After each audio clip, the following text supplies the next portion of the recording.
that. And what's your name? Gregg Hillmar. Do you have a middle name? I do have a middle name. It's Allen. Allen? Okay. So Gregg Allen. Yep. Oh, okay. And of course, when I hear that, that's my mom. Yeah. Yeah. That's what you've gotten into trouble. I got into trouble. So the leading question, like, how did you get started riding? Your version of riding now, let's say that. Yeah. Yeah, I was just going to say that depends. Riding in general or riding now. Of course, all of us of a certain age grew up riding back in the day. Sure. As kids and so forth, and certainly I was of that generation, and disappearing during the summer, of course. Mm-hmm. Jump on the bike and disappear for all day kind of thing, and and that was great. Actually my first job was delivering newspapers, which I rode a bike on my route. So I was riding up until I discovered that girls like cars better than bicycles. That's motivating. Yeah. So my first job actually paid for my first car, and yada yada yada. So and I occasionally over the years sort of flirted back with riding bicycles again. When the first kid was born after graduate school, we had no money, so I was commuting on a bicycle. Not happily, but so be it. And then so sort of fast forward, kids came along, jobs and moving and et cetera, so forth. And so the recent history probably, I'm going to say it was probably 2009-ish. Okay. Basically sitting on the couch, not doing much. At that point, my wife and both kids had discovered riding horses. Okay. So they were always gone riding horses. So it became obvious. Well, I could either sit on the couch and do nothing, or I could do something. Yeah. Ended up buying just a generic hybrid, and got real excited about doing 2 laps around the block, and then got really excited about doing a mile, and then got real excited about doing 2 miles, and thought I was really quite something, pedaling along at 3 miles, and so forth. But it became pretty obvious that this really was something that I enjoyed. Okay. So, and that kind of morphed then into discovering RABA, the Richmond Area Bicycling Association, which at that point there was a new riders ride every month. Well, it was a general ride, but new riders were invited every Monday night out at West Creek. Okay. Now they're doing a Wednesday night pizza, come ride at West Creek kind of thing. But at that point, it was geared to new riders, Monday nights. But the same thing, anybody could come, 6 mile loop, little traffic, so safe and easy to do. Yeah. And I went out to that. Because it was the new, RABA was saying, hey, new riders, new riders, come on out. It was run actually by No Drop Chuck, and Gary Thabit, and those two guys actually completely inspired me, and really worked with me to begin to understand riding is more than just hey, I can do 3 miles. Yeah. Kind of thing. So, bought another new bike that wasn't a hybrid. Yeah. That was a little bit better road bike. Is it like an official drop handlebar road bike on this time? Okay. Yep. So when this was happening, and I'm assuming you were expressing some kind of excitement here. What would your wife think when you were like, I'm going to get into this? Like, how'd that go? Well, she loved it, actually. She thought that was great. Okay. She knew she wasn't getting me out on the horses. Not that, I love horses. We as a family, I think, still own or lease 4 horses. Okay. So they're still a very big part of the family. Okay. But not for me. No. Okay. Not on the kind of way that they're doing it. Okay. But Caroline was fine with it. Okay. Absolutely. Thought that was great. He's like, he's going to be doing 5 or 10 miles. That's great. 6 miles at West Creek, which turns into 12, which within a couple of years turned into right 100. You're doing centuries. Yeah. So that would have been 2010-ish, I guess. Okay. Just in terms of time frame. Okay. All right. So 2010. That seems fair. Okay. Discovered Rival. Got a nicer road bike. Do you still have that bike? Has that bike moved on? It's it has, yes, I do. I still have the frame. It has I've moved it in and out of my off of my trainer. Okay. At one point wanted to have just a trainer specific kind of thing, and I've moved away from that now a little bit.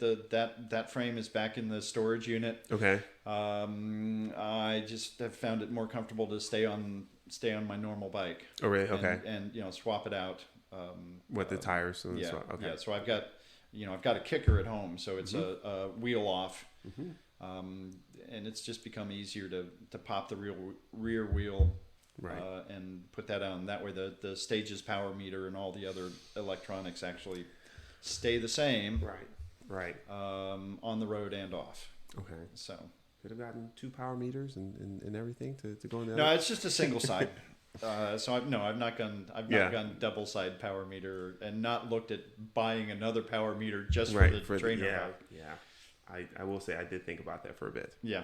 I just decided, no, I can flop a wheel. Right, yeah. Just do the quick move.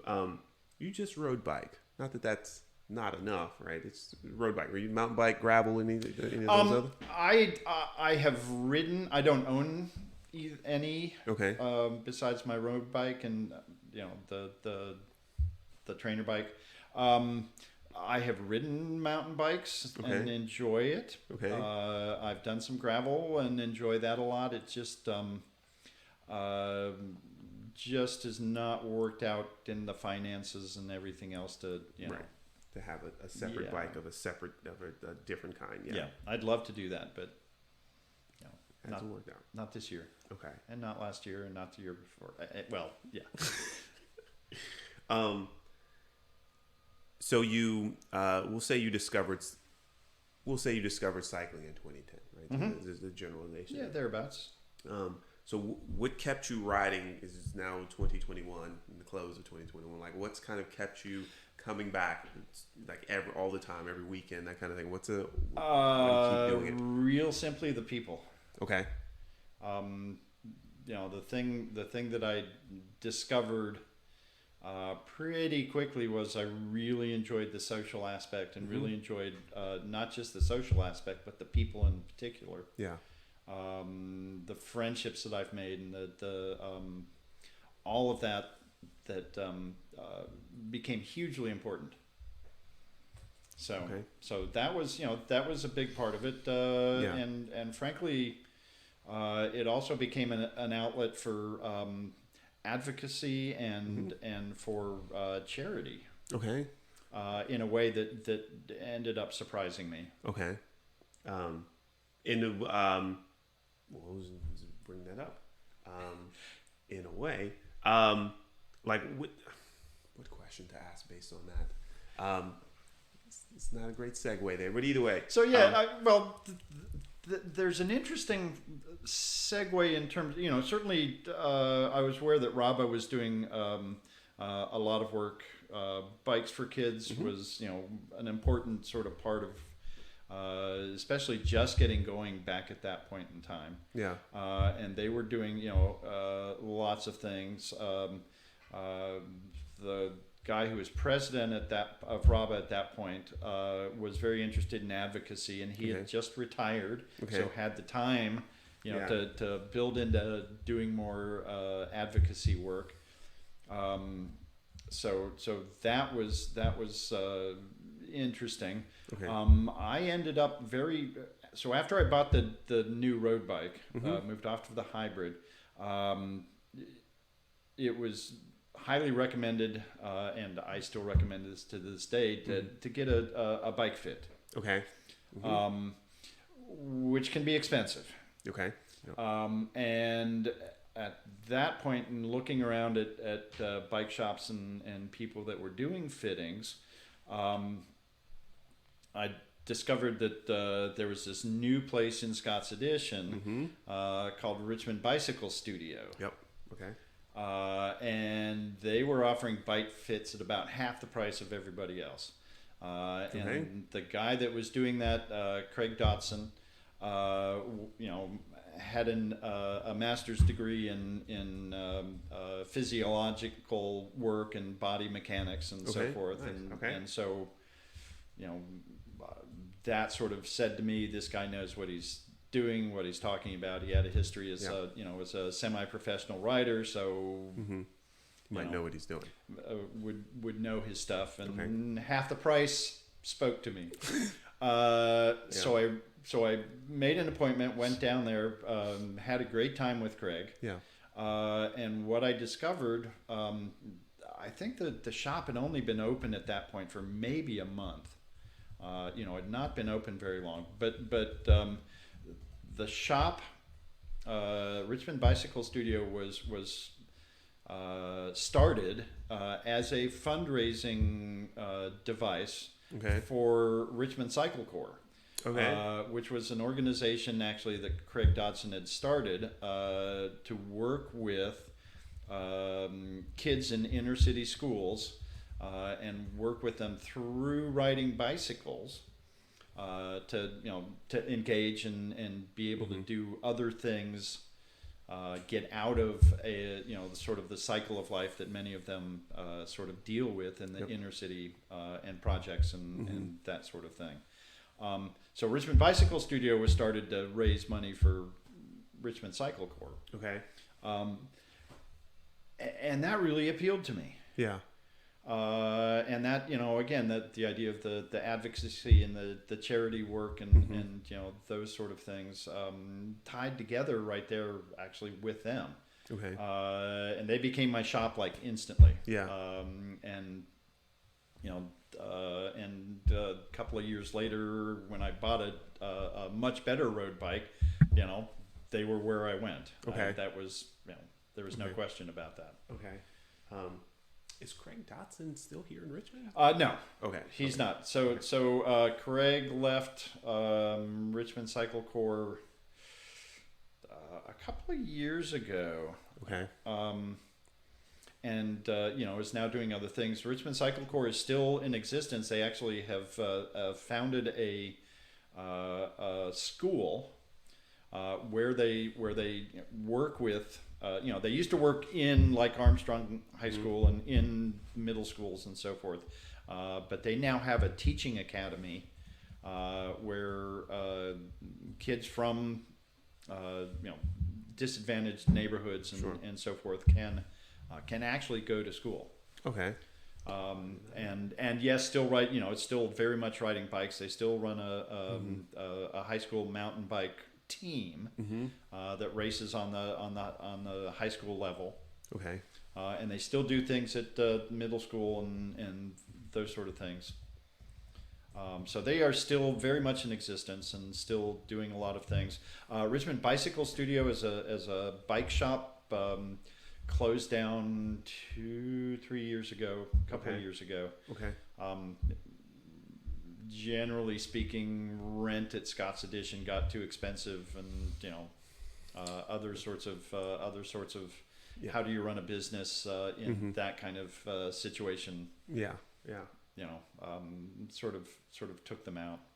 I would imagine things have gotten more expensive in Scott's Addition with all the additions of the breweries and living spaces and things like that. So, even though the buildings didn't change, yes, I imagine everything got more expensive there. So, and the other thing worth mentioning about what they did there was they taught indoor cycling classes. Okay. Which I got very much involved with through them. You know, take your bike in on a Tuesday and Thursday night, put it on a trainer, and you know this was before smart trainers. Right. So was the compu trainers? Not even the compu trainers. Oh wow. No, these were you know just your basic magnetic or fluid dumb trainers. But every class had a set of workouts and a set of intervals and a very definite plan. Okay. That you know that was set up to do exactly the same sort of things we now do on the smart trainers, but old school, where you actually had to shift gears and start working with how all of that works together. So I got really into and really interested in the indoor training. Yeah. And saw how that improved my outdoor riding, of course. So that was so you were going there, you were getting your mechanic work, you got your bike fit there, you're getting your bike work done there, and then saw they were doing the indoor cycling. Were you immediately like, yeah, I want to do that? Or was there some convincing that had to happen of like, that's, I was very definitely, I want to try this. Okay. I want to see what this is. Okay. And as it became more important that, yes, in fact, this does help. This does improve my ability to cycle. Yeah. It improves endurance, improves speed, all of those sort of things. Right. It became apparent that, and then I found I really liked it. Okay. You saw the merits in it. You experienced the merits. Yeah. And again, there was a crowd of people. Yeah. That did that that made it worthwhile. A bit more social, than just sweating away at home, which is what we do now. You still ride indoors? All the time. Okay. Yep. Even in the best of weather kind of thing, I still at least once a week do an indoor training session. Okay. A set of intervals that are very specific. Okay. What do you use for that? For your indoor riding? So I've got a Wahoo kicker. Okay. I think it's now the third generation kicker is the one I've got. Okay. And I had a dumb trainer for a while. The first smart trainer I bought was the first kicker. Okay. First gen. It's upgraded. Yeah. So yeah. Okay. Yeah. And that works very well as a smart trainer. So since the days of Richmond Bicycle Studio and doing their class, I have worked with a coach, who was actually an intern at Richmond Bicycle Studio and was teaching the classes when Craig wasn't available. Okay. Can I ask who your coach is? Yeah, Julie Hunter. Julie Hunter. And I've been working with Julie for 10 years now. Wow. Okay. And yes, I am a USA Cycling certified coach myself, but I don't self-coach. Okay. Will not self-coach, in that kind of way. So so Julie still to this day, gives me workouts to do and so forth, and and at least once a week, I'm on the indoor trainer doing one of Julie's workouts. So and then she also if I'm riding outdoors, then she looks at that ride file and comments and gives me feedback on do this better, do that better, keep your power up, all of those sort of things. Via Training Peaks or So she and I communicate mainly through Training Peaks. Okay. So all the power data, cadence data, all the data. Feeds through my Garmin and then feeds to Training Peaks. Okay. Where she can look at it and comment on it. Things have come a long way. Yeah. do you like train for events? Like, are you like do you request to change your workout when there's like a big event, or you just stay ready? No, Julie and I actually talk about the year as a whole kind of thing. Okay. And look at do this event, we're going to do that event, and build towards those specific specific sort of things. Certainly, COVID sort of put a big dent in how that actually all works. Yeah. But it used to be the first event of the year was always the cap to cap, which was in May. Yep. So we knew going in that was going to be usually the first century of the year. Okay. And the first big event, and then we had pegged several other things. I've done Bike Virginia for many years. Yeah. Which is a 6-day, and I always do the 6-day part of it. Yeah. Bike Virginia is nicely set up because you can do either a 3-day weekend or the 3-day weekday, or all 6 days. Kind of thing. So Julie and I identify what I'm going to do. Right. On sort of a yearly basis. And yes, she does in fact then tailor workouts and so forth to build up to this. Okay. Now I have to ask you about Bike Virginia, but if someone's interested, if someone's thinking about getting a coach, right? They've been riding around, like what comments, if any, do you have of someone who may be thinking about getting a coach? Do it. Okay. All right. Next question. Yeah, really. No, it's interesting because there are websites and so forth like Trainer Road, for example, which does provide training, and it is built towards doing particular events. You identify an A event or a B, sort of what's important, and their software, builds a training plan for you. Yeah. And that's great for some people. Having a coach, I think you get more direct feedback. And you're a little bit more accountable if you're not, Yeah, it's someone that would see that. Yeah, in that kind of way. And I think it's, again, the idea that even though I'm a certified coach, I don't coach myself. Okay. Because it's real easy for us to say, oh, I won't go hard today. Right. Kind of thing. And a coach keeps you honest. Yeah. That's a good point. And yeah, if I say, boy, I was fighting a cold last week, and so Julie, hey, I'm fighting a cold this week, and take it easy, kind of thing. You take that into account. Okay. Yeah. But it's working with a coach is a very personalized training that should be tailored for you in particular. Okay. And to the if the changes that you're going through and the progress that you're making or not making, a coach can respond to that very quickly. Okay. And so I'm all for people finding a coach and working with somebody if they want to get better on a sort of bigger scale.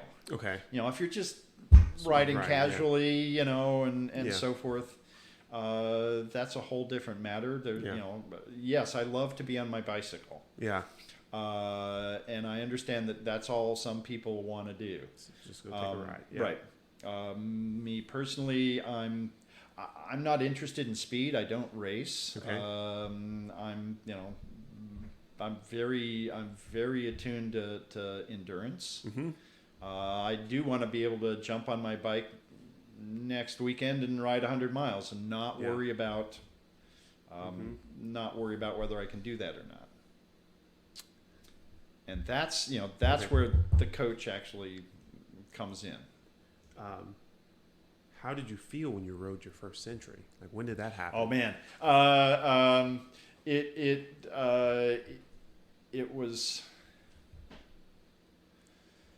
Now it's just a Tuesday you ride 100 miles. Yeah, I know it.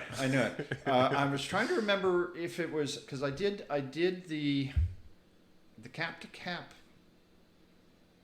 But I think the one of the first cap to caps I did as a century. Okay. But I think the year before that, I was riding the Heart of Virginia as a SOS rider, as we now call them, somebody on a bicycle, but is still, they're not a SAG driver, but they are carrying tubes, they are carrying, stuff to help riders. And actually, one of my buddies and I were the sweep riders. Okay. So we were the last people in on the Heart of Virginia. Okay. And boy, that would have been. I think that was your first. 13. Okay. 12. I don't remember. Okay. But it was a fabulous experience. Yeah. And the self-satisfaction actually was incredible. Right. And to some extent now still is. Doing a century is still a big deal. Is still a big deal. Yeah. Still a big deal. We have friends that belong to the Century a Month Club. That I don't have the time. Yeah. To do that. I admire them for doing that, but and I wouldn't hesitate under most circumstances to go with them. Yeah. Just casually. Yeah. But it's not. That's not. It's not your jam. Yeah. Yeah. But you mentioned the Century ride. I thought I'd ask about the first one. Absolutely. But speaking of coaching, I'm aware that you lead the training team, the Triple Threat training team. So we're now known as Triple Threat Training Team, which is currently a cooperative project with Aaron Whitwer from Sweet Spot Cycling. Okay. So Aaron and I have been partnering this for we took COVID year off, of course. Yeah. So this year would have been our third year. Yeah. But we did not do anything last year. Okay. The training team actually was started by sports backers. Okay. Back when sports backers was doing the Martins Tour. Okay. The Tour of Richmond, which they did for 5 years. Okay. Another side story there we'll go into. But for the training team, they approached me that last year that the Martins Tour existed. Mm-hmm. They have a very successful training team for runners. Mm-hmm. For the marathon runners and so forth and so on, and they they have been very successful actually working with runners in that sort of thing. With the Martins Tour of Richmond still being something they were doing, they wanted to see if they can translate that actually into prepping people for that. Prepping people for the Martins Tour. So they approached me at that point. I was not a USA Cycling certified coach yet, but I was a League of American Bicyclist certified instructor. Mm-hmm. And had been teaching classes, safe cycling classes and a bunch of things. Had been very active actually with sports backers in other ways. Yeah. Through the whole history of the Martins Tour. Yeah. Situation. Never rode the Martins Tour, by the way. Well, side story. The first year they did the Martins Tour, I had surgery on my knee. Those for riding. And so I could not ride. Yeah. So I volunteered actually to hey, put me anywhere you want me. They actually tied me in with driving one of the SAG vehicles. Okay. Which I absolutely loved. Okay. Did that for all of the Martins tours instead of riding. Okay. Which also then completely fed into my desire to support events and that Okay. sort of thing. So real important thing there. So had a good relationship with the folks at Sports Backers. And they knew, I was a certified instructor and so forth and so on, and was doing stuff. So they asked me to put, to coach the training team. The cycling training team. The cycling training team for the Martins Tour of Richmond. Okay. That was the year that Martins was sold. Okay. And they ended up, pulling out of supporting the Tour of Richmond. Okay. And Sports Backers could not find another sponsor to fill in, so the Tour of Richmond folded. Okay. We were 3 weeks into the training team at that point. Okay. And boom, we're shutting down. Yeah. Bye. Yeah. Kind of thing. So I called folks at RABA. Now this was after I had been president of RABA. Okay. So I was, part of the board and part of the hierarchy, et cetera, so forth. Mm-hmm. And I said, so guys, what do you think if, we pick this up? It'll cost us some money in terms of providing rest stops and that sort of providing SAG support. But all of these people will fold right into the heart of Virginia. Right. So we offered a registration for Heart of Virginia for anybody that wanted to transfer over to the training team. Okay. Which was now the Heart of Virginia training team. Okay. So and about 2/3 of folks came along. Okay. Nice. Okay. So what year was that? That would have been 2016. Okay. All right. Okay. All right. I started the 2017. Yeah. Yeah. Okay. All right. Cool. 2016. So 2017, we were still Heart of Virginia training team. Yep. And also 2019 is when Aaron and I started partnering. Mm-hmm. And at that point, we decided that we were going to support more than just the Heart of Virginia. Mm-hmm. And we, at that point, I had been working with Amy's Army. Had been helping them with the Climb to Conquer Cancer ride, and had connections with the people with the Epilepsy Foundation that was doing the Tour to Midnight.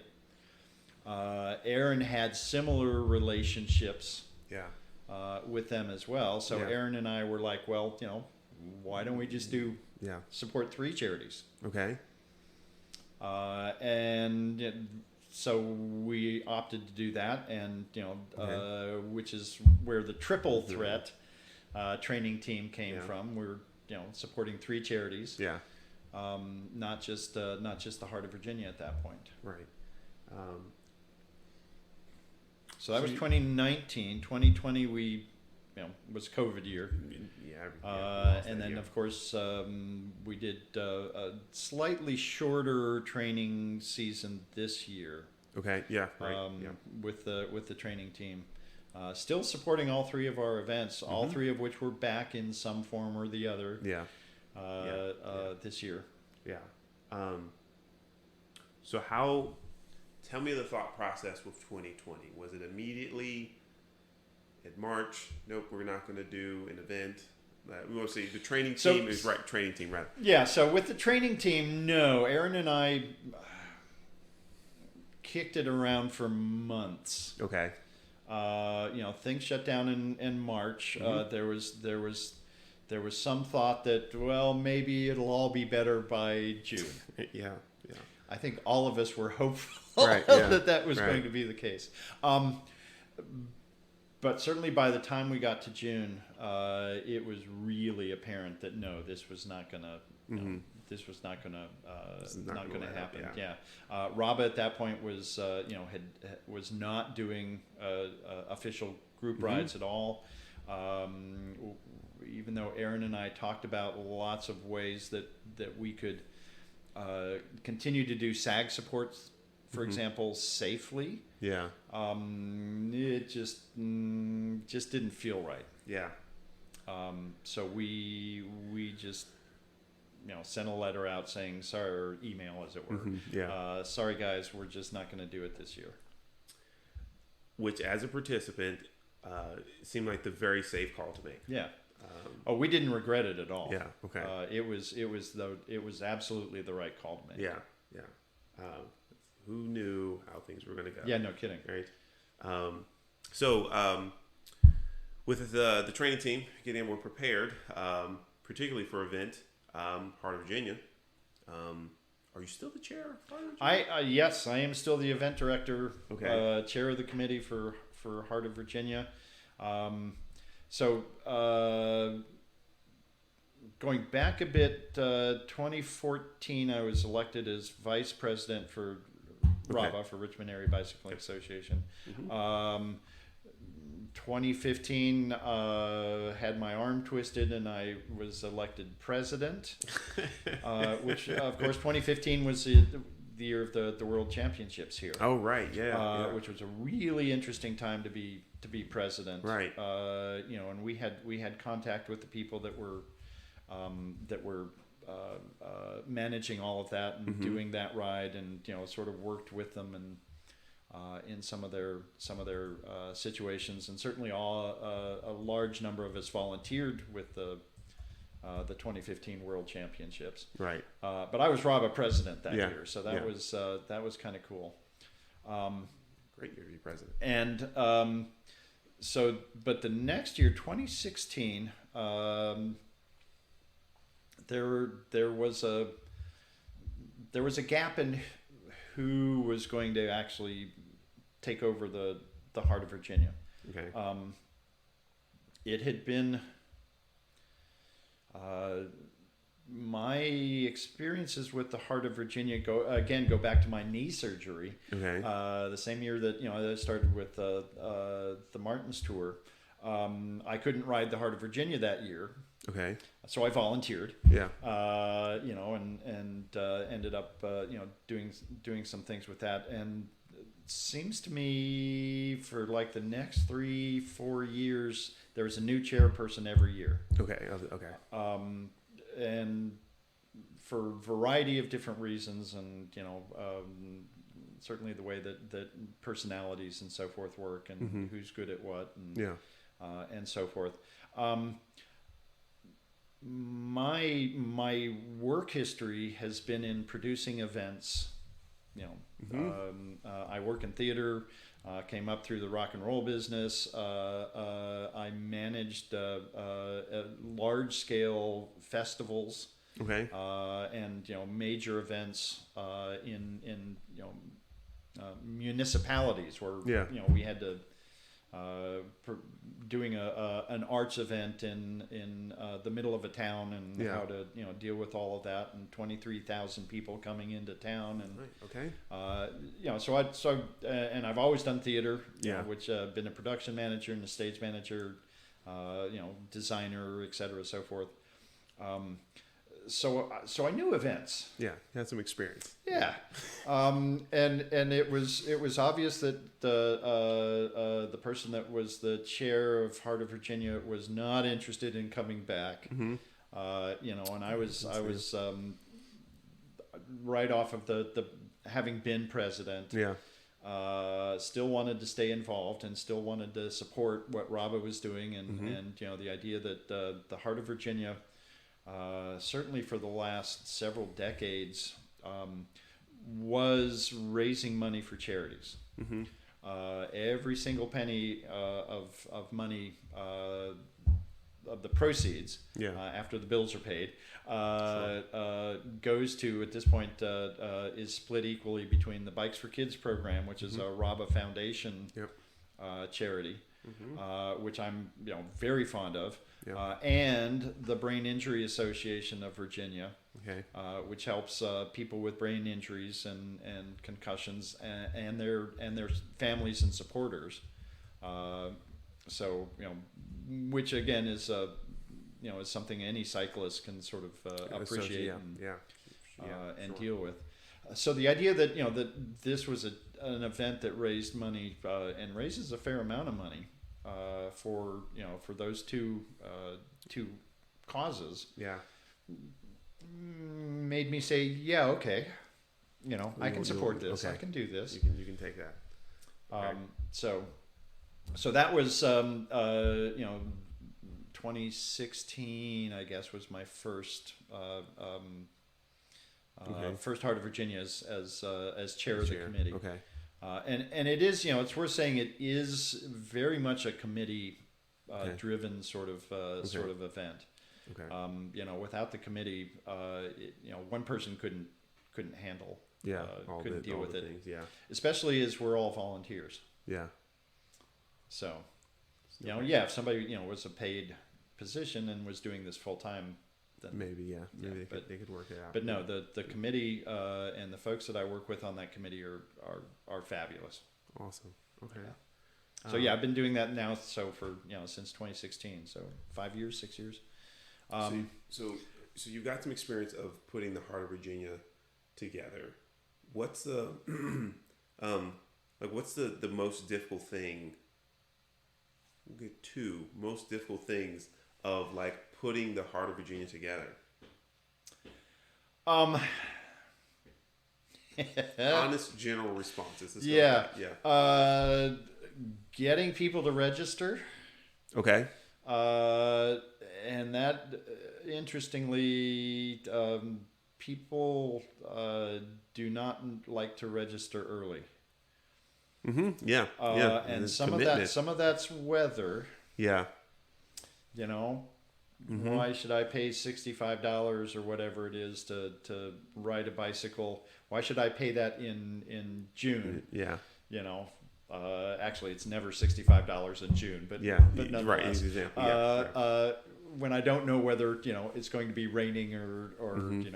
Or whatever. Yes, the ride goes rain or shine, mm-hmm. And certainly the year before I was the event director, it was pouring rain during Heart of Virginia for the first hour, and then it cleared and was beautiful the rest of the day. But that first hour was nasty. And worth saying, we had to cancel one year because of a hurricane. 2018 was it? Yeah. Forgot about that. And I gotta say, the Heart of Virginia, in some form or another, has been going on for mm-hmm. more than 40 years. Okay. It has a very long history, and the only 2 times it's been canceled have been under my watch. It was a hurricane. I know it. The hurricane in 2018, and then COVID in 2020. Now we actually did something in 2020, but it was not some kind of ride. Yeah. Right. It was not the full event. So getting if I could. Say one thing, it's register early. Yeah. Hopefully people are hearing that. Register early. And that actually allows us the backing to be able to know that we can buy the food for the rest stops, that we can order the porta potties, that we can rent the tents for the rest stops. Yeah. All of the things that we can order the lunch. Right. That we serve. You know the numbers. You know how you're going to be covered. All of that. When it comes down to the last minute and not knowing how many we're going to have and what kind of money we're going to have, can be a little nerve-wracking. Right. I would imagine. Yeah. From that point of view. Okay. So, getting people registered, and again, hopefully people will hear this and consider getting registered earlier. Yeah. Hopefully. But now knowing this, I will register earlier. So, and I will admit, again, I've got good relationships. I help the Cap to Cap folks with now with their SAG support and marking the course and so forth. Good relationships with Amy's Army and some of the events that they do. Yeah. With the Tour to Midnight, with our event. all of us struggle with people. Yeah. Registering early. Yeah. So you mentioned with the times that the Heart of Virginia has been canceled, one of them being a pandemic. Yep. Right. And so that's one way that the pandemic like impacted your, but how in general, like did 2020 and COVID, like how did that impact your riding and like, well, if at all? It did. And largely because I do like to ride indoors. Mm-hmm. And I do like to be on a trainer. And I should say, riding a trainer, if you just sit on a trainer and spin, is boring as all get out. Yeah. And it's just mind-bogglingly stupid.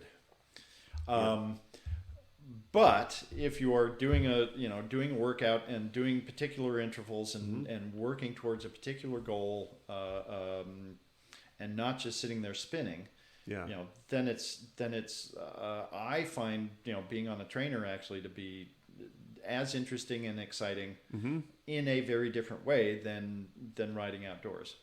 So for me to the fact that we couldn't do group rides together, was okay. Yeah. And then as things went along and a bunch of us who ride together normally anyway, sort of found a way that as a smaller group, and not as a supported RABA ride, that we could find ways to do a Saturday ride together or whatever. That sort of sustained that outdoor riding through that. And yes, we still distance, as you know, we still distanced. When we first started this, we weren't riding in pace lines. We were keeping, distance between the bikes. As it became more obvious that and doctors were telling us this, that that COVID really didn't spread, in a way that made cycling unsafe. Some of those pace lines tightened back up a little bit, but we were always masked and always distanced when we weren't on the bike. Okay. Through that. So I got through by hanging out with my tribe, if you will, is the sort of the way people talk about it sometimes, and continuing to push the indoor training. Okay. Indoor training boomed last year. Oh, yeah. Last year, boomed. And certainly you and I have done some of the Zwift things together through that. So I'm, I have seen that growth, and I think that's a really interesting thing. Yeah. And certainly for you now, as being on the RABA board in a position, of that, I think that's a direct result of that boom. Yeah. So I benefit. We'll say I benefit. It didn't go bad this year. Yeah. It's been interesting. I enjoy it. There's still a few people I haven't met from the Zwift rides that I've talked to. Right. Which has also been interesting, seeing how many people showed up for the thing. But yes, indoor riding as well helps sustain that 2020 of making through that. Right. Okay. And I'll admit, and you and I have talked about this. I did Zwift a fair amount and discovered it just really wasn't not my cup of tea. And even in Zwift, I can take a workout that Coach Julie gives me and be able to do it in the Zwift environment. Yeah. I just never bought into the Zwift environment. Yeah. And I'm that was just never I could just never buy into it. Yeah. And you're not alone in that. Like, there's been a few other people that I have invited to the Zwift rides. Yeah. We're using some other platform and just couldn't get into it. And then move back to whatever the other platform they were, or just didn't invest in it. And that's to each their and I loved actually again the social sort of aspects of it. Riding quote unquote together. Yeah. and talking, on the Discord channel and so forth, and being able to be together virtually at least. Yeah, everyone breathing super hard. Yeah. An hour. I did enjoy that. It just for whatever reason the environment just never clicked with me. Well, Greg, as I consider this, didn't even think of it. I don't know if you ride at that same time. You're still welcome to join that voice chat with us. I mean, you can still join it and do your own ride because that's Sarah, I've never thought about that. That's an interesting. Sarah Look actually does a workout. Most of the time when she rides, Sarah Look rides with us. She's actually doing a workout. Like even though we're doing whatever the route is, she's doing her own workout, and that's absolutely fine. I might look at that. Who else has done? Lucille's done a workout a few times, and Chris Marston have also done workouts during the rides. And they're all welcome. I prefer they feel the hill, but it's fine if they don't. Pick their route for a reason. But it's good. I'm glad you had a thing to get through 2020 and still stay fit. Kind of thing. But it's completely fine if you do not. Zwift is not your thing. Well, I appreciate that. Yeah. Well, and I checked that there are a bunch of other platforms, Ruvi and Full Road. Gas. Yeah, Full Gas. Well, so Trainer Road's a little different. Trainer Road does not give you any kind of environment. Avatar. Okay, yeah. It is just you are just running a workout. Mm-hmm. And frankly, the workouts that I get from Julie, I usually build them in Training Peaks, but then import them into Trainer Road. Okay. And Trainer Road is what interfaces with my kicker. Okay. So how much is that? But Trainer Road does not, it doesn't do no visuals. It's just visual. It's just the data kind of thing, right? Yeah. I guess it has some way it shows you you're hitting whatever the target is. Right? Oh yeah. So what you're aiming for, and it reads the power data and cadence and all of that sort of stuff. Okay. And with the kicker, it then controls the kicker to get you to where you're supposed to be. Which is, I won't say magical because I understand technology, but it is because then you slow down and then it gets super hard because it's trying to maintain that wattage. How much is that subscription for Trainer Road? I don't know. I'm grandfathered in. Really? So they it's gone up, and you bought it. Yeah, you bought it. Yeah. Okay. All right. They're. I don't know. Okay. In all honesty, I have no idea what it is now. Okay. Okay. All right. You can do it by the year. You can do it by the month. They were running a 4-week, free thing. Okay. Recently, but okay. I think Zwift gives you 25 kilometers. See, the option of 25 kilometers. It depends on how you sign up. I think if you sign up on the iPhone or iOS, it gives you 25 kilometers free, right? But if you sign up on the computer or PC, then it's 7 days free. Yeah. I don't know why. I don't know if they still do it, but I know for a long time there was a difference depending on which one you signed up for. Yeah. So I do tell people sign up on your computer. Yeah. Go to the website. That's interesting. Sure. And sign up that way. That way you don't end up in the middle of a ride like John did, and your subscription expired kind of thing. People learn. Have you been in any accidents on the bike? Nothing serious. Okay. Knock on wood. Yes. Certainly when I was learning to clip in, we all go over a time or two. Right. Luckily, those were always slow moving, coming to a stop, kind of things. But no, I've never gone down hard. When you started clipping in, did you heed the warnings and do it next to a wall or something like that, or you just I practiced. Yeah. Okay. All right. I practiced. Okay. The times I did go down actually were mostly due to putting new cleats on my shoes. Okay. And not having I use speed plays. Ooh, okay. Which you can adjust. You adjust the your angle. Yeah. In the cleat itself. So as opposed to others where you buy the blue one and it's the extension or whatever. Yeah. Right. Did you start with speed play, or did you like? Yeah. Okay. Well, no, actually, the hybrid was not speed play. Okay. But when I moved to the real road bike. Okay. Speed play is the one you've gone with. Okay. Yeah. So and that was recommended to me by a racer. Really? Okay. Who really liked them. And the thing I like about them is you don't have to get a certain side of the pedal around to go in. You can clip in on either side.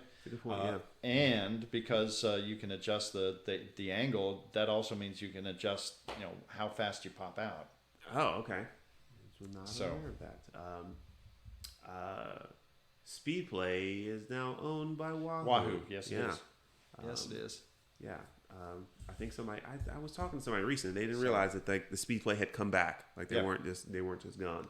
Yeah, they and actually, I had a pedal go bad last spring, I guess it was, and there were none available. Really? None available. Of course they still, and I ended up having to buy one of the stupid expensive ones to get back on the bike because there were none available except for the stainless steel spindle, which was stupid expensive. Wahoo's supposed to come up with a power meter version. Power meter, yeah.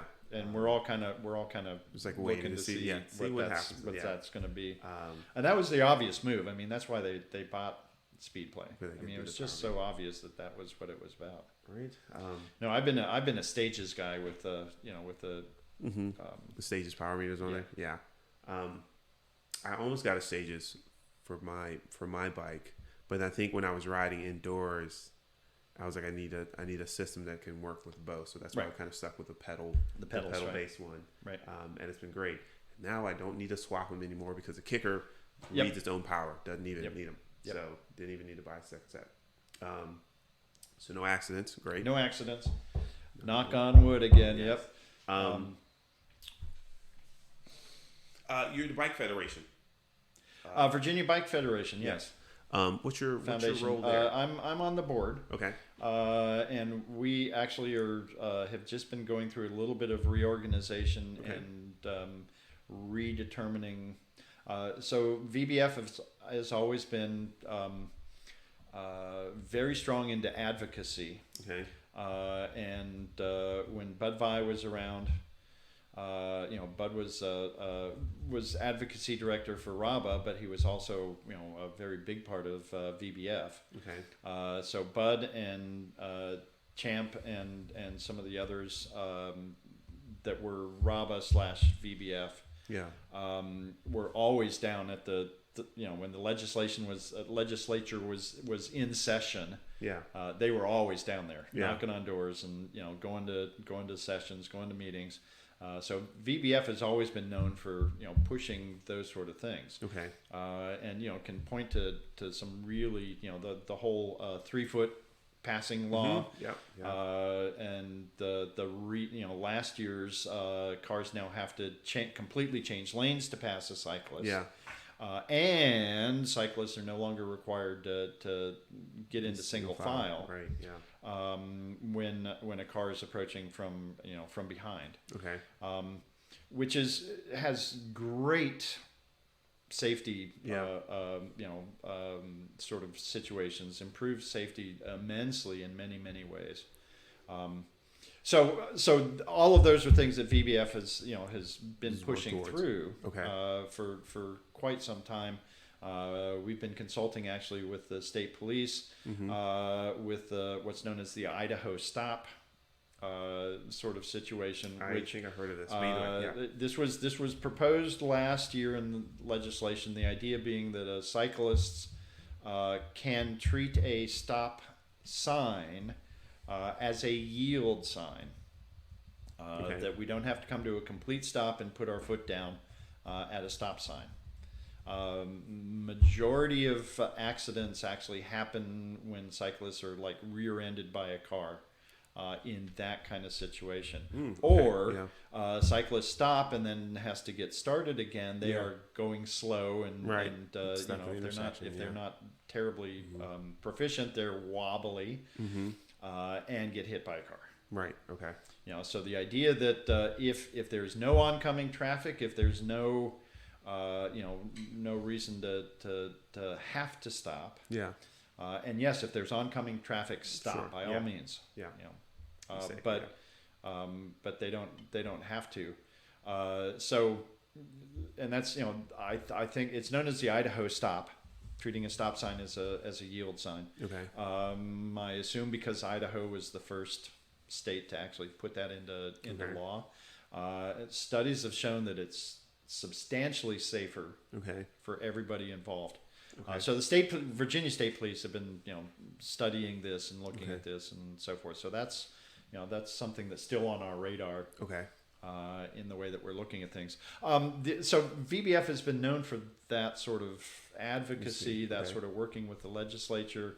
Okay. One of the things that that I'm sort of passionate about is finding a way that VBF can also work with cycling clubs like RABA, but others throughout the whole state to actually improve safety sort of measures, whether it's teaching classes or providing materials. Yes, advocacy is a part of that. Talking to people in far stretches who don't have any connection with the legislature. Yeah. How can we represent you? Yeah. In our work. And whether that's RABA is a very big club. Yep. RABA's 1,000 members ish. Yeah. And many of the clubs in the state are not nearly that big. Yeah. So how can we support them, represent them, and then supply them with whatever they need to be more effective. Okay. As an organization, as safety, as any of those sort of things. So that's something that for me VBF ought to be and is working to provide and to do. Okay. I guess I was thinking about all the other we'll call them informal cycling groups. Yeah. Kind of thing. How can they contribute, but like how can they help? Yeah, right? And this could be a way that they can have a say, if you will, into what's being said to the legislature. Is by being a part of, even if they're individual members as opposed to a club membership. Yeah. They then have access to people who are talking directly with legislators. Right. Okay. So there are all kinds of informal organizations and so forth, which I'm thrilled to say there are a lot in Richmond. Yeah. There are a lot elsewhere as well. Yeah. And I'm hoping to meet some more of those informal groups. A couple of them are getting their own kits. Kind of cool. Thing. Yeah. That's Yeah. The Wolfpack and some of the others, of course, that we see in kit. Right. Yeah. This certainly VBF could be something that they can have a part in. Okay. I shall think upon that and see if somewhere I can assist with that. That'd be great. Absolutely fabulous. So you've helped with events. You're helping with advocacy. For someone who's thinking like they want to help out more with events, they want to help out some more like with advocacy. Like what tip would you give? Like how would you suggest? Email me. No. No. Certainly getting involved. Right. Okay. Heart of Virginia, for example, it takes over 100 volunteers. Okay. To make that event work. Okay. We average anywhere from 550 to 650 riders. Yeah. And would we like to see that grow? Yes, but that's that's sort of the next level. Yeah. but that takes 100 volunteers. Yeah. Doing things to make things happen, and certainly I've got a great sort of core of volunteers that work with me all the time. The folks that work with me in doing SAG, for example, and supporting the riders out on the road. Many of them do the same thing with the training team. Yeah. For example, many of us also work for the cap to cap. Yeah. So we sort of have a team that we can use to do this. Okay. But we always need more people. Yeah.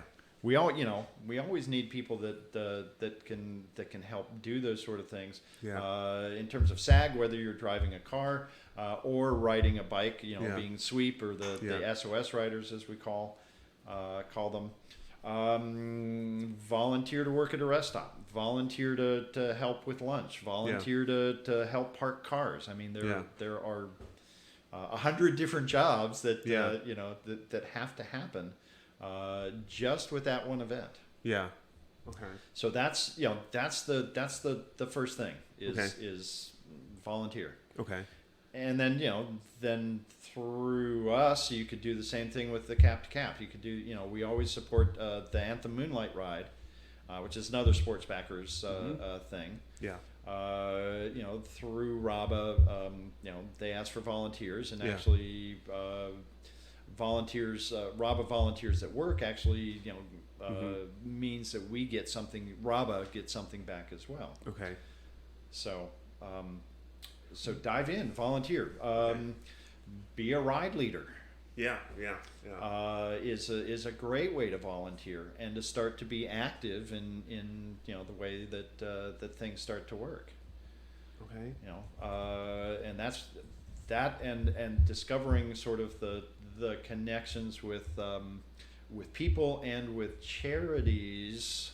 Yeah. Is sort of what drew me in. Yeah. So someone would just like reach out to RABA, the message, but like what's the particular avenue? If someone just like, what can I do? Well, it's like that put depends. You on the spot for that. Yeah. Right. That depends on the event. Okay.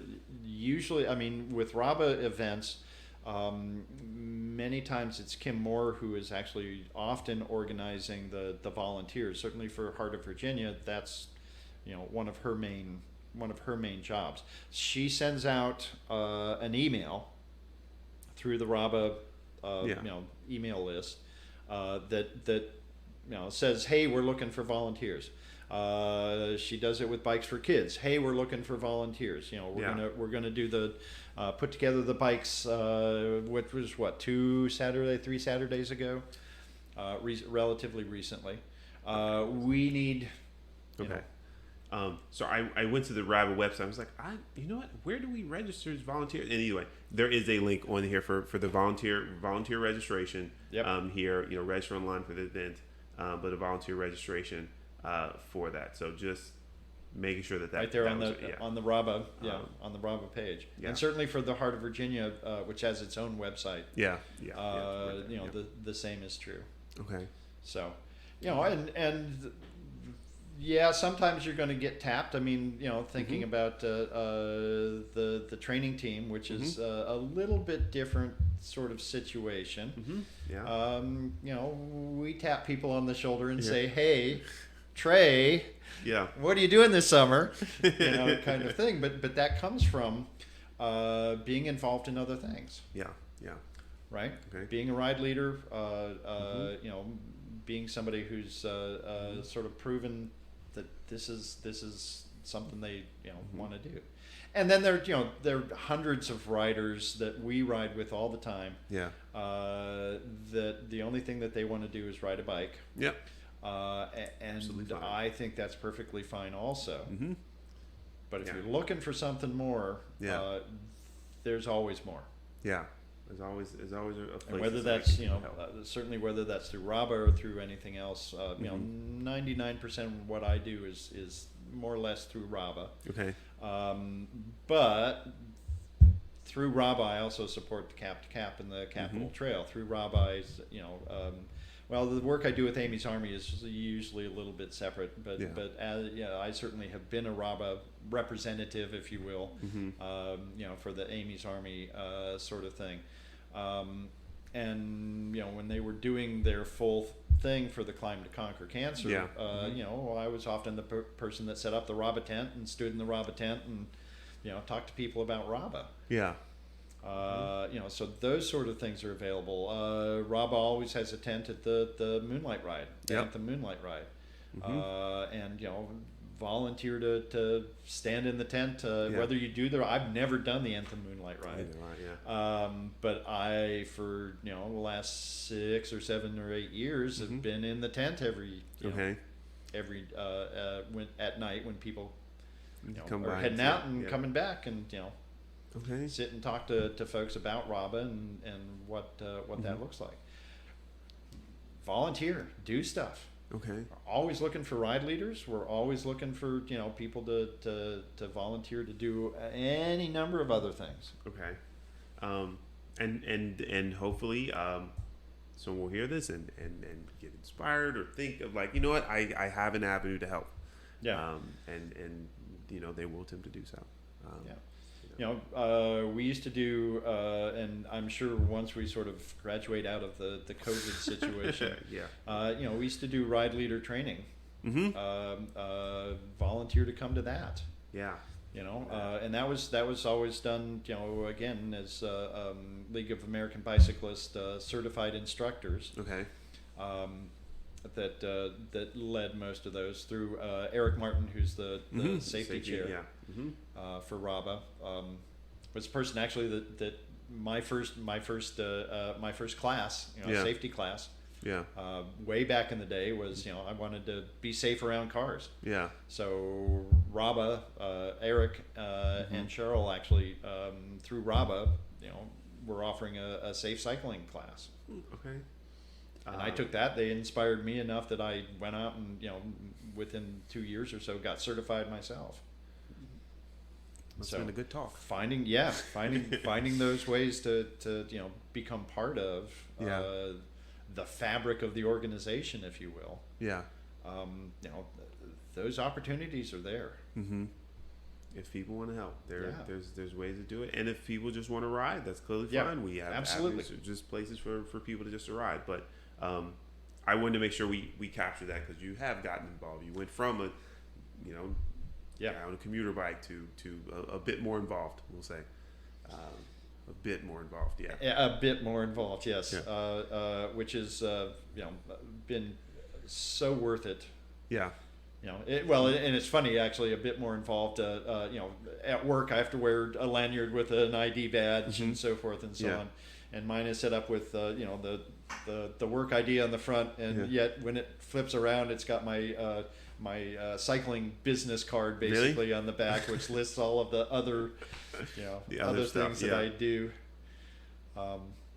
So it's my life is that way. I mean that's the flip flop. Yeah. The two sides. 2 out of 3 sides, and there's the whole family side, which is not forget there's a family. Yeah. Oh yeah. Love them to death. They they go off and do their horse thing, and which I appreciate them for. Yeah. So you've helped a lot of riders get trained. The question I thought of when I talked to Paige about conversion rate, like have you got anyone to start riding, either a family member, a friend, or anyone, like they were like, oh Greg, it's so cool this thing you're doing, and then somehow you got them out on their first ride, and then like, have you been able to convert one? Not, make them join the religion. Yeah. Not anybody that I can point to specifically. Okay. Certainly, I think it's easy to say that I've taken somebody who, like I used to do the 3 miles around the neighborhood kind of thing. Yeah. And through whether it's the training team or back in the day when I used to help with the new Riders Ride with RABA, certainly built people up to to be able to approach it as more than just a you know, 3 miles around around the block, the neighborhood, right? Yeah.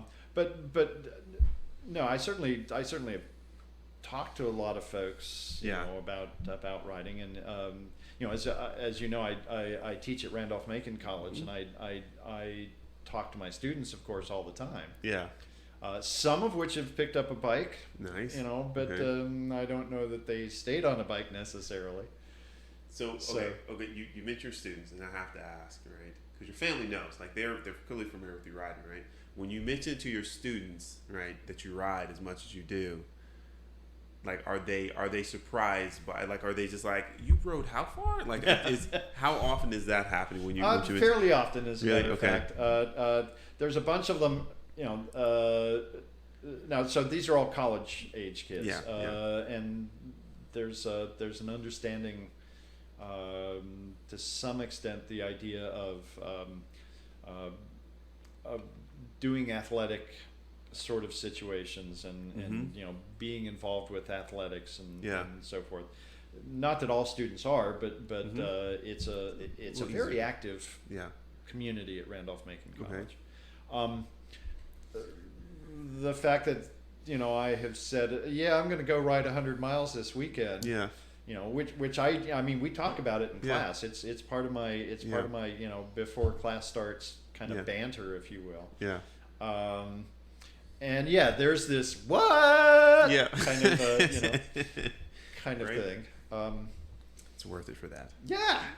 It's so but it does, you know, it does start conversation, and it does, you know, then the guys that are playing football, you know, will talk about their upcoming game, and you know, the what they're doing in terms of weight training and so forth and so on. And I'm a very big believer, actually, in you know, weight training and other, not just cycling sort of things to support the cycling. Yeah. So we can then begin to, you know, talk about about that. So it's you know, it's, yes, they're very aware, and some of them have, you know, expressed a little bit of interest, and there have been a couple that have, you know, brought their bikes from home or whatever. Okay. And, you know, nice. We've gone on a ride together, but I can't say that, to my knowledge at least, you know, that you got anyone to start riding themselves. Okay, and that's fine. I'm hoping I talk to someone that, like, I've converted 10 or 15 people. Right. They're all committed. They drink the punch all the time. Yeah. Well, you know, and I think with the training team, and certainly other sorts of things, converting people to understanding endurance. You know, this is an endurance sport, and you know, if you want to do an endurance sport, you have to train to do an endurance sport. So coming to that mindset, rather than, hey, it's Saturday, let's go ride a bike. You know, kind of thing. I think that I feel I've done a fair amount of. So there's a conversion there, without a doubt. But certainly influence people at the training team. That part I can speak to. How many people have shown up for the training team? Because we have there are a number of people who show up, and they're regular riders already. Yep. And it's some who just, they haven't seen their bike since last year or years prior.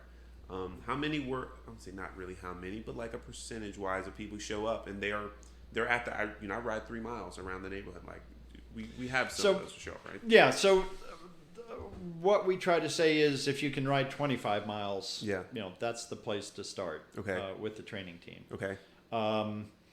So there's an understanding of at least of that much. Sure. But you know, I mean, that's a ride up to Ashland and back. That's not a some minimum level of riding. Pretty right. But you know, the move then into understanding, and the whole training team, of course, it's not just the Saturday rides. Yeah. And yes, we do, you know, the whole idea of Saturday rides. We start at, say, 25 miles. Yeah. It builds up every week, 5 miles a week or 10 miles a week, depending. And yes, we provide, you know, rest stops, and we provide SAG support, and, you know, all of that for all the rides. But in addition to the rides, Yeah. And as you well know, actually, ride leaders. So we're not. So 2 years. Well, the year before COVID, we had 75 riders signed up for the training team. We don't all 75 ride at the same time. We do break into groups, and as you know, having been a ride leader now with the training team. 3 years. For 3 years, Yeah. Okay. That it is a controlled environment. Yeah. But it's not just the rides. Okay. And this was one of the things that partnering with Aaron actually improved tremendously. Yeah. Was we also provide workouts during the week that are cycling specific and today's Wednesday, do a strength training. Yeah. Yeah. That's right. And we had that before. Actually, my coach Julie Hunter, worked with me the first year with sports backers to set up a similar sort of structure. Okay. Erin brought her own spin to it and put it on Training Peaks and made it far more interactive kind of thing. So it's far more than just let's jump on a bike and ride on Saturdays. Yeah. Many people just jump on a bike and ride on Saturdays. And they enjoy the SAG support and the rest stops and the camaraderie and knowing that we're going to break a group the team into smaller groups of 6 or at the most 8 and send them out with an experienced ride leader who does also teach them talk about cadence, talk about shifting, talk about all of those sorts of things. So there's a level of training there that really is different, I think, than in that conversion kind of thought process. Yeah, just getting people out there. Right? Yeah. Okay. And I'm glad the training team exists. That's certainly how I met so many people. Well, so it's funny being, yes, I teach at a college, for my quote unquote day job. What that means, of course, is that I'm off during the summers. That's right. Yeah. And for many years, my summers were full of doing professional theater, at various places across the country. Okay. And the first 3 years that we did the training team, I was still doing professional theater at various theaters across the country. Oh wow! I know that. So I would and this is where actually having great ride leaders and support, Dave McMillan, who has been my right-hand man since the sports backers days, would fill in for me often when I was, I'd have to go out of town to work on a show.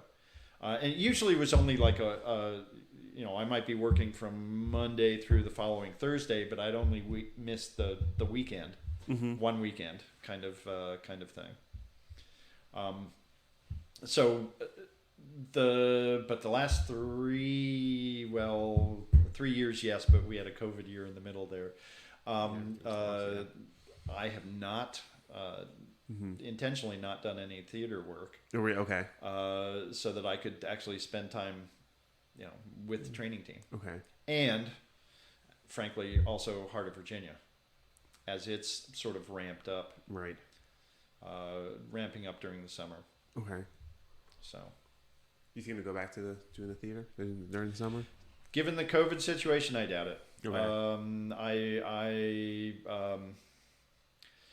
I love being in a room with people and telling stories, which is what theater, in its simplest form actually is. It's going to take a long time for theater to come back. Yeah, we're starting to see it happen. And we're starting to see professional theater start to do things again. But there's an economy of scale that will take probably years to recover. Back, so I don't anticipate. And if somebody knocked on my door and said, Mm-hmm. Would you? Then yeah, I might. Okay. But I'm not going to go out looking for it anymore. Okay. Okay. Because I like doing the training team. Mm-hmm. I like doing Heart of Virginia. Yeah. Both of those take time. With the training team, I drive or ride myself every route that we go on. Appreciate that. Before I send the team out there. Yeah. Heart of Virginia, we had a new Century route this year. Mm-hmm. That again I could explore and make sure it was suitable. Yeah. We had a new metric Century last year. Okay, I know that. Yeah. So, we've ridden it with the training team. Yeah, with the training team. With the training team. That? So I did the metric my first year in 2017. I did the metric, and then the Century the next year. Right. And I don't think I've done Heart of Virginia again. Again, right? No, I think I did it one other time. Yeah. Both of those are now new routes. Okay. That I now have the time to actually plan and look at and deal with and Okay. Completely non-cycling question. Yep. You wear one earring. When did that start? I have two. You're two? Okay. On one side of side, I've got yes. two. Okay, I've got okay, two holes okay, on one okay, side. Okay. That goes back a little bit to the rock and roll days. Okay. And also, so I got my first piercing in '83. Okay. Thereabouts. Okay. And then, shoot, now I'm not going to remember the year, but my wife and I, as an anniversary gift one year, both got a second piercing. Well, it was like her fourth piercing or something. Oh, wow. But okay. my second, in the same place. Okay. And both, wear a diamond there now. Okay. So. That's cute. I noticed you wore the one side. One right? side. Yeah, one side. Yeah, that's a again, that's a typical. Though I know many people, males and otherwise, with both, but it's a particular sort of rock and roll. I had a feeling that it was related to something band-ish. Yeah. Okay. I'm glad I got a chance to ask. Used to wear a big guitar pick. Really? Nowadays it's usually just a small ring, or I've got a bicycle. And the diamond stays the same, but okay. This one, the other one swaps out a little bit. But used to wear a big guitar pick actually. Really? That's funny. So. But lives in the past. There you go. Kind of thing. What is your earliest memory of riding a bike?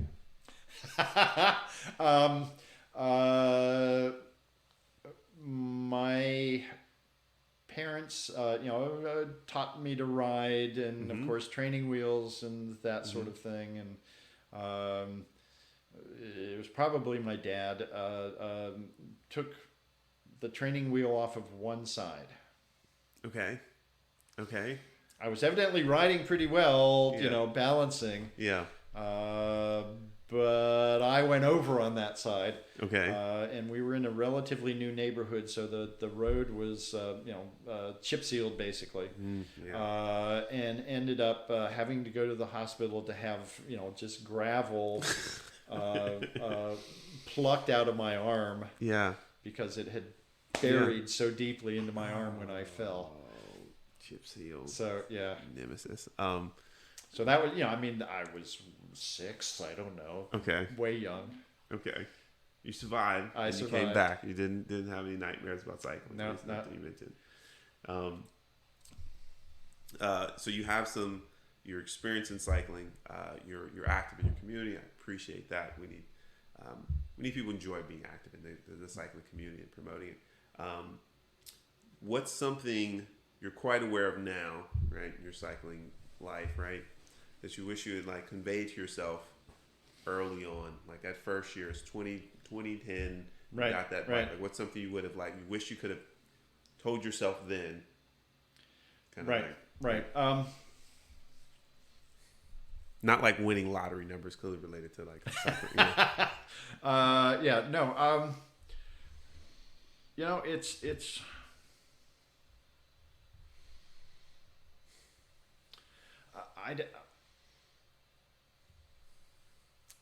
there's certainly some sort of mundane things about training, about continuing to train, about yes, Greg, keep pushing.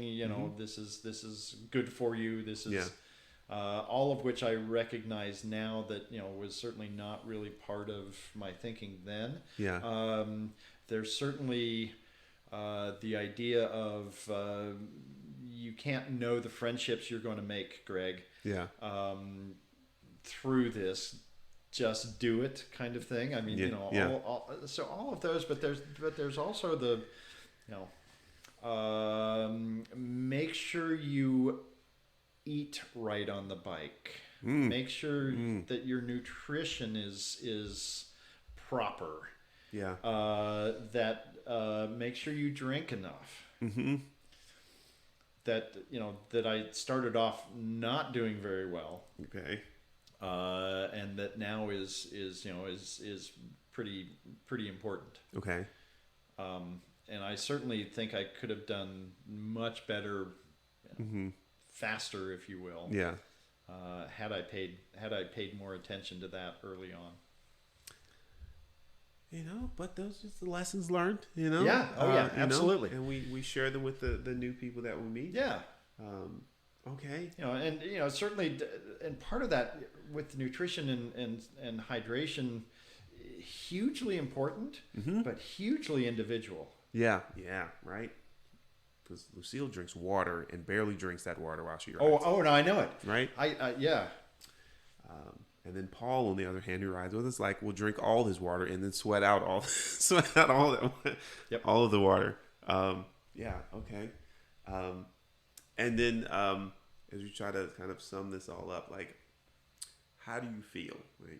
You've been doing all this riding. You could go out and ride 100 miles tomorrow. Maybe not the pace you might want, but you can do the 100 miles as opposed to when you start. How do you feel any different? Do you Oh yeah. Both health wise, okay. Being a couch potato, okay, is potato-ish. Yeah.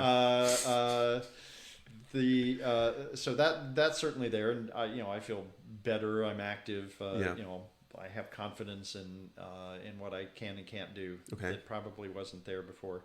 Okay. But also the mental aspects of the confidence, and the ability actually to know that that I do feel better and that it helps my mental health, if you will. Yeah. Right. Yeah. And then I got to say once again, it's the people. That really is important. Okay. We joke about and it's one of the sort of memes or other sayings that everybody talks about, but we're a tribe. Right. Yeah. And we have a particular group of people that we like to spend time with. Yeah. And they are hugely important to me. Okay. That in a way that I never could have expected. Yeah. And that's that to a large extent that's really important too. Okay.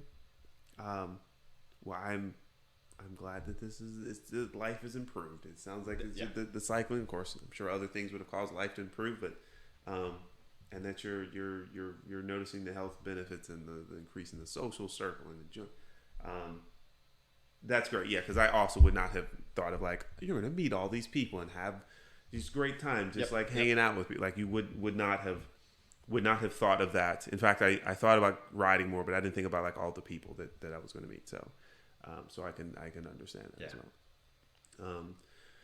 Well, Greg, I like to say I appreciate you coming to do this. Oh, absolutely. That we could figure this out finally. I know it. I mean, we've been talking about this for forever. It seems right? like, and just between schedule and COVID and everything else, sort of. COVID is everything. Yeah. And I got to say, I'm delighted you're doing this. Just think this is very cool. Well, so. I enjoy it, and I'm glad that people want to tell their story. Yeah, absolutely. Kind of thing. So that's cool. And there's a chance. I don't say there's a chance. More than likely, I'll probably have you come back for maybe some short blurb as the training team comes back on and prepping for Heart of Virginia. I may invite you back. Oh, absolutely. Be happy to. We can give people some more knowledge about it. Yeah. Absolutely. All right, Greg. I appreciate your time. I appreciate your time.